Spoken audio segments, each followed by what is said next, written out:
বন্ধুরা, কেমন আছো তোমরা? আশা করি সবাই ভালো আছো। তা আজ আমি নিয়ে এসেছি তোমাদের জন্য একটি নতুন গল্প। গল্পটা শুনে তোমরা অনেক মজা পাবা। তাই বন্ধুরা, আমার চ্যানেলটি নতুন হলে সাবস্ক্রাইব করে রাখো এরকম মজার মজার গল্প পেতে। তো গল্পটি হচ্ছে আমার বড় ভাই এবং তার শালিকে নিয়ে আমরা কিভাবে একসাথে খাটে খেললাম সেটাই আজকে শোনাবো তোমাদেরকে। তো চলো শুরু করা যাক আজকের গল্প। ঘটনাটা ঘটেছিল গত শীতের ছুটিতে। আমার বড় ভাইয়ের বিয়ে হয়েছে মাত্র কয়েক মাস। ভাবি তখন প্রথমবারের মতো তার ছোট বোন মিমকে নিয়ে আমাদের বাসায় বেড়াতে আসে। মিম ছিল খুব দুষ্টু টাইপের মেয়ে। সারাক্ষণ হাসাহাসি, সবাইকে নিয়ে মজা করা, এই ছিল তার কাজ। প্রথম দিন বাসায় এসেই সে আমার বড় ভাইকে বলল, দুলা ভাই, আপনি নাকি ছোটবেলায় খুব কান্নাকাটি করতেন। আমার বড় ভাই লজ্জা পেয়ে বলল, এইসব কে বলছে? মিম সাথে সাথে বলল, আপনার বউ বলছে। পুরো বাসা হাসিতে ফেটে পড়ল। সন্ধ্যার পর সবাই মিলে ছাদে আড্ডা দিচ্ছিলাম। মিম আমার ভাইকে নিয়ে একের পর এক মজা করতেছিল। দুলা ভাই, আপনি এত সিরিয়াস কেন? আমি সিরিয়াস না, তাহলে হাসেন দেখি।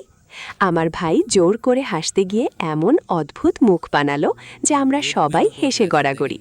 রাতে সমস্যা হলো ঘুমানোর জায়গা নিয়ে, কারণ বাসায় অনেক অতিথি ছিল। শেষে ঠিক হলো আমি, আমার বড় ভাই আর মিম একসাথে একটা বড় খাটে ঘুমাবো।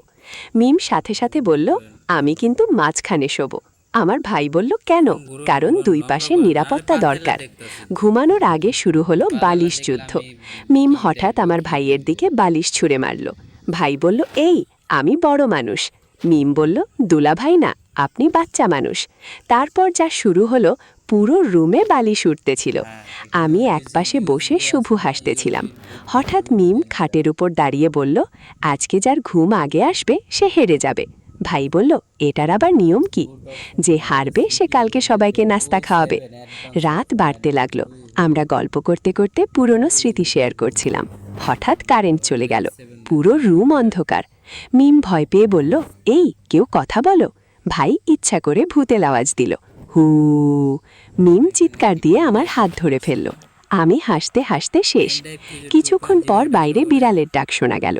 মিম বলল, এই, বাসায় ভূত আছে নাকি? ভাই বলল, রাতে নাকি ছাদে সাদা শাড়ি পরা কাউকে দেখা যায়। মিম সাথে সাথে কম্বল মুড়ি দিল। দুলাভাই প্লিজ চুপ করেন। রাত 2টোর দিকে হঠাৎ একটা শব্দ, ধাম। আমরা সবাই চমকে উঠলাম। লাইট জ্বালিয়ে দেখি মিম ঘুমের মধ্যে খাট থেকে নিচে পড়ে গেছে। সে নিচে বসে বলতেছে, আমি স্বপ্নে দেখলাম কেউ আমাকে ধাক্কা দিছে। আমার ভাই এত হাসতেছিল যে কথা বলতে পারতেছিল না। সকালে ঘুম থেকে উঠে দেখি আরও মজার ঘটনা। মিমের ফোন খুঁজে পাওয়া যাচ্ছে না। পুরো রুম তছনছ শুরু। শেষে দেখা গেল ফোনটা তার বালিশের নিচেই ছিল। আমি বললাম, তুমি নিজেই একটা ডিজাস্টার। মিম বলল, আমি না, এই বাসাই সমস্যা। দুপুরে আমরা সবাই ছাদে ছবি তুলতে গেলাম। মিম বারবার পোজ বদলাচ্ছিল। আমার ভাই বিরক্ত হয়ে বলল, একটা ছবি তুলতে এত সময় লাগে? মিম বলল, সুন্দর হওয়া সহজ না দুলা ভাই। বিকেলে আমরা লুডো খেলতে বসলাম। মিম চিটিং করতেছিল। আমি বললাম, এই, তুমি চুরি করতেছ। সে বলল, এটাকে ট্যালেন্ট বলে। রাতে আবার সবাই একই খাটে, কিন্তু এবার মিম বলল, আজকে কেউ ভূতের গল্প বলবে না। ভাই ধীরে ধীরে বলল, কিন্তু আজকে তো পূর্ণি না। মিম বালিশ ছুঁড়ে মারল। চুপ।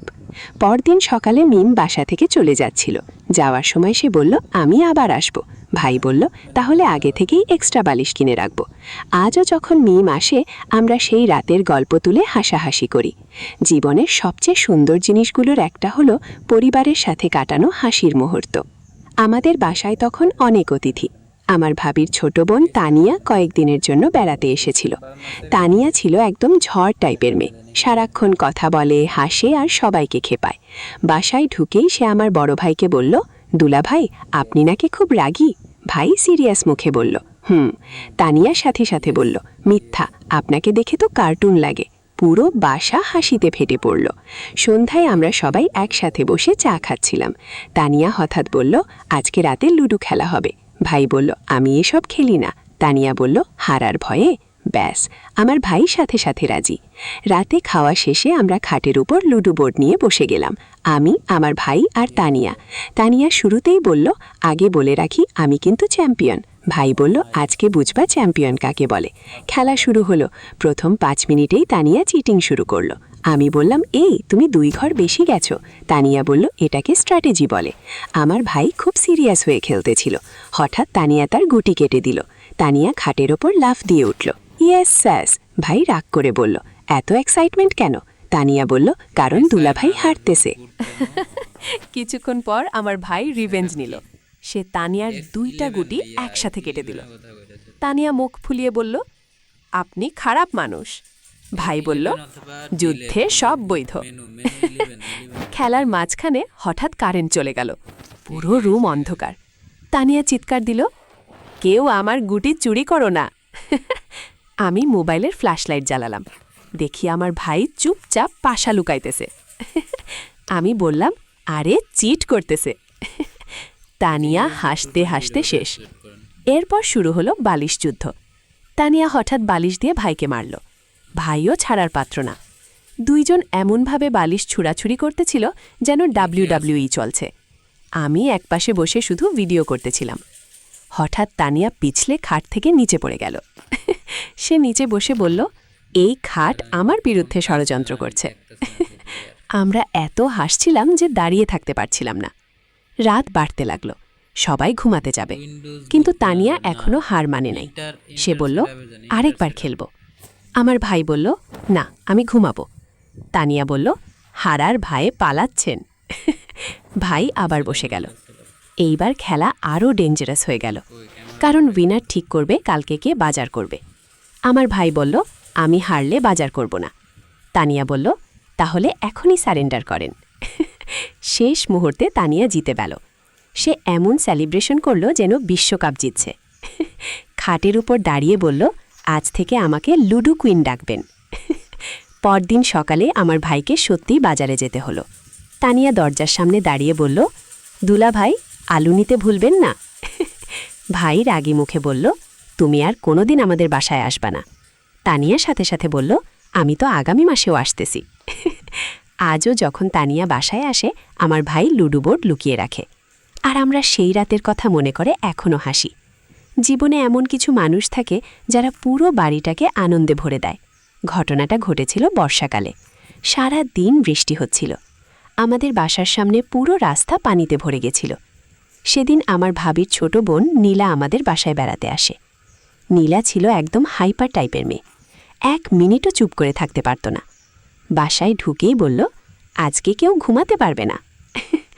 আমার বড় ভাই বলল, কেন? নীলা বলল, কারণ আজকে ফান নাইট হবে। রাতে খাওয়া শেষ করে আমরা সবাই রুমে বসে গল্প করছিলাম। বাইরে তখনও বৃষ্টি। হঠাৎ নীলা বলল, আমার ম্যাগি খেতে ইচ্ছা করছে। আমার ভাই সাথে সাথে বলল, এই রাতে? বাসায় তো ম্যাগি নাই। নীলা নাটকীয়ভাবে বলল, তাহলে আমি না খেয়ে মারা যাব। শেষে আমার ভাইকে দোকানে যেতে হলো। বাইরে তখন প্রচণ্ড বৃষ্টি। ভাই ছাতা নিয়ে বের হতেই নীলা পিছন থেকে বলল, দুলা ভাই, স্পাইসি ফ্লেভার আনবেন? প্রায় 20 মিনিট পর ভাই পুরো ভিজে ফিরে আসলো। আমরা হাসতে হাসতে শেষ। নীলা বলল, আপনাকে দেখে মনে হচ্ছে নদী থেকে উঠে আসছেন। ভাই রাগী মুখে বলল, এই ম্যাগির জন্য আমার জীবন শেষ। তারপর শুরু হলো রান্না। কিন্তু সমস্যা হলো, নীলা রান্না করতে গিয়ে পুরো কিচেন যুদ্ধক্ষেত্র বানিয়ে ফেলল। মেঝেতে পানি, টেবিলে মশলা আর হাঁড়িতে অর্ধেক ম্যাগি বাইরে পড়ে গেছে। আম্মু এসে বলল, তোরা রান্না করছিস নাকি এক্সপেরিমেন্ট? ম্যাগি রান্না শেষ হওয়ার পর আমরা খাটের উপর বসে খেতে শুরু করলাম। নীলা প্রথম চামচ খেয়েই চিৎকার দিল, আ অনেক ঝাল। আমার ভাই বলল, তুমিই তো স্পাইসি ফ্লেভার আনতে বলছিলা। তারপর শুরু হলো পানি খোঁজা। নীলা এত ঝাল খেয়ে একের পর এক পানি খাচ্ছিল। হঠাৎ সে ভুল করে আমার ভাইয়ের গ্লাস ফেলে দিল। পুরো খাট ভিজে গেল। ভাই চিৎকার দিল, এইটা কি করলে? নীলা বলল, এইটা অ্যাক্সিডেন্ট ছিল। খাট শুকাতে গিয়ে আবার নতুন সমস্যা। ফ্যানের বাতাসে ম্যাগির খালি কাপ উড়ে আমার ভাইয়ের মাথায় পড়ল। আমি এত হাসছিলাম যে শ্বাস নিতে পারছিলাম না। রাত 1টার দিকে আমরা হরর স্টোরি বলা শুরু করলাম। বাইরে বজ্রপাত হচ্ছিল। নীলা একটু ভয় পেয়ে গেল। সে বলল, ভূতের গল্প বলবা না। আমার ভাই ইচ্ছা করে বলল, এই বাসার ছাদে নাকি রাতে শব্দ হয়। নীলা সাথে সাথে বালিশ দিয়ে ভাইকে মারল। কিছুক্ষণ পর হঠাৎ জানালার বাইরে একটা ছায়া দেখা গেল। নীলা চিৎকার দিয়ে আমার হাত ধরে ফেলল। আমরা টর্চ জ্বালিয়ে দেখি পাশের বাসার বিড়াল। রাত বাড়তে লাগলো, ঘুমানোর সময় হলো, কিন্তু খাটে জায়গা কম। শেষে আমরা তিনজন একসাথে গাদাগাদি করে শুলাম। নীলা বলল, কেউ নড়াচড়া করবা না। 5 মিনিট পরেই সে নিজে উল্টে আমার ভাইয়ের উপর পড়ে গেল। সকালে ঘুম থেকে উঠে দেখি আরও বড় কাণ্ড। নীলা ঘুমের মধ্যে পুরো কম্বল নিজের দিকে টেনে নিয়েছে।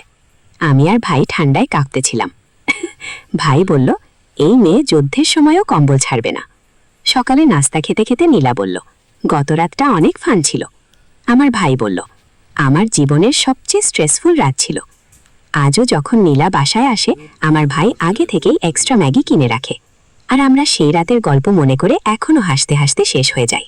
জীবনের সবচেয়ে সুন্দর মুহূর্তগুলো অনেক সময় এমন ছোট ছোট পাগলামির মধ্যেই লুকিয়ে থাকে।